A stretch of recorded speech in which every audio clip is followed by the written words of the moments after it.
Welcome back! Today, as promised, we're counting down my picks for the bottom 10 movies of 2012, or my least favorite movies of that year. I should make it clear that I categorized my picks as top and bottom, rather than best and worst, because not all of the films in my bottom 10 are that bad. I even liked some of them.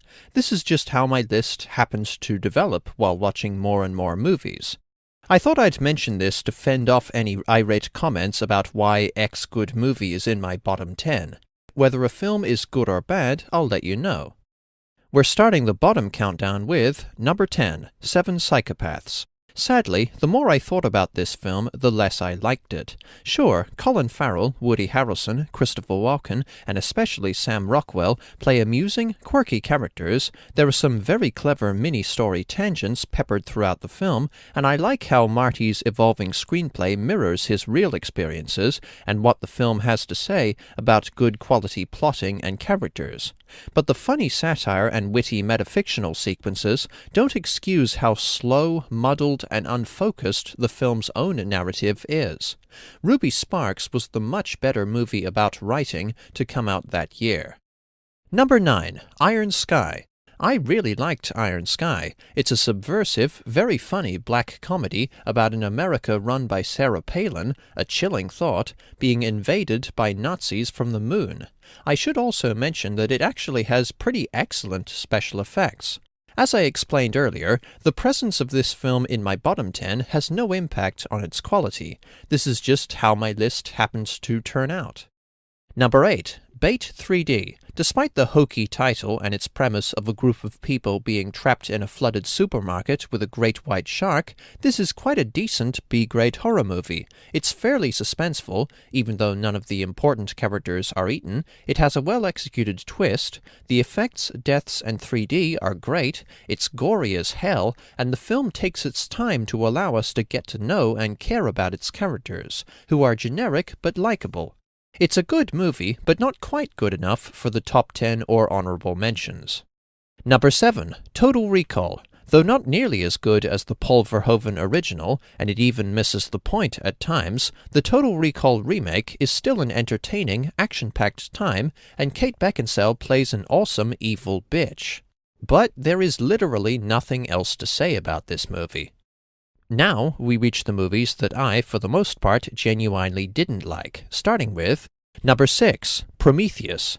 This Ridley Scott prequel/spin-off to Alien has some good parts. It's visually breathtaking, the alien cesarean scene is a Cronenbergian grotesque sequence, and the performances are universally solid, particularly from Michael Fassbender as the android David. However, the plot is vague and poorly explained instead of mysterious, the motivations of many of the characters are unclear, the characters move the plot forward through their incompetence and carelessness, and the film's high-concept ideas, such as its synthesis of creation and evolution, just don't make sense. This was a major misstep by Scott and less enjoyable than all 4 original Alien movies. Number 5, Breaking Dawn Part 2. The final Twilight movie got a pass from me for its thrilling action climax, Michael Sheen as Arrow, and Bella finally becoming a sympathetic character, but otherwise it's bad for the same reason every other Twilight movie is bad. Wooden acting, bland characters, sluggish pacing, a lack of tension, and troubling gender politics. Number 4, The Man with the Iron Fists. A lackluster, convoluted tribute to Asian wuxia films, The Man with the Iron Fists has flat acting, corny dialogue, very poorly choreographed fight scenes, and an incongruent hip-hop soundtrack. Russell Crowe's suave, hard-drinking, sex-addicted emissary character is really the only good part of this film. This has the cartoony excesses of a Tarantino movie, but without the humor and intelligence. Number 3, The Hunger Games. This was just a highly mediocre movie. I disliked it for the unappealing confetti art direction in the first act, the frustrating lack of tension, the lack of verisimilitude in Katniss's relationship with Peter, which calls attention to how fake and staged the movie is, and the total lack of subtlety in its commentary on reality television and other social issues. These are major flaws in a rather limp and unexciting movie. Number 2, Taken 2.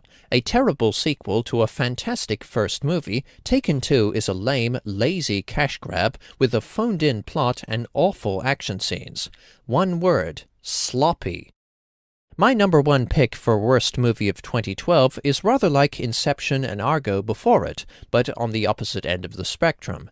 This film I'm about to reveal is not only the worst movie of that year, but one of the worst goddamn movies I've ever seen.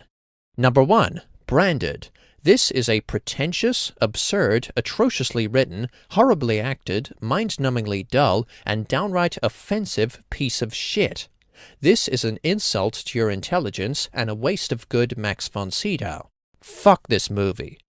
So, there you have it, my recap of the best and worst films of 2012, according to my own purely subjective opinion. Let me know what you think of my picks in the comments section or as a video response. See you soon, and have a good 2013.